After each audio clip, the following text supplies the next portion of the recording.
Turn with me to Mark chapter 15, verse 40. We read, "There were also women looking on from a distance. Among them were Mary Magdalene and Mary, the mother of James the younger, and Joseph and Salome, who also, when he was in Galilee, followed him and ministered unto him, and many other women which came up with him unto Jerusalem." John also tells us that Mary, the mother of Jesus, and other women were standing at the foot of the cross. It's interesting that no male disciples are explicitly named as being present at the cross of Christ. Clearly, some male followers were present, but they aren't named. In contrast, several women are named, and many other unnamed women were there as well. These aren't just people that Christ met last week. They've known him for a long time. They supported him in Galilee. They've traveled around Galilee with him, and now they've come with him to the cross. And of course, the person who's been with Jesus the longest is his mother. When Christ was an infant, he was brought into the temple by Mary and Joseph. A man named Simeon gave a prophecy to Mary. This child is destined for the falling and the rising of many in Israel, and a sword will pierce your own soul too.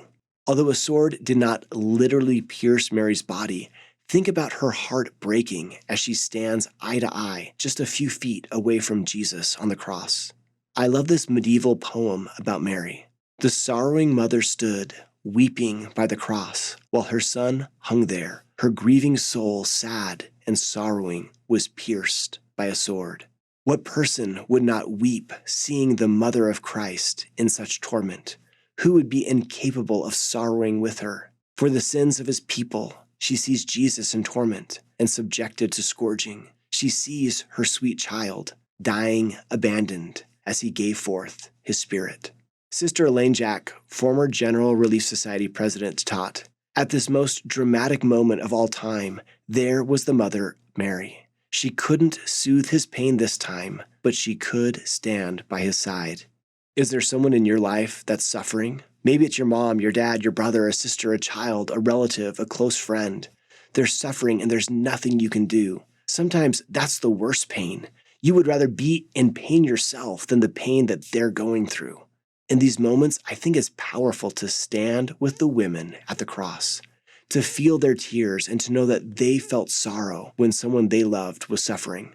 There was nothing they could do, but they still stayed near him. That doesn't make your suffering or my suffering any easier, but it's powerful to know that we're not alone and that we're sitting with our scriptural forebears in that suffering. Take a moment, think to yourself, how could pondering on Mary and the other women at the cross strengthen you? To see more videos like this one, simply search Seeking Jesus.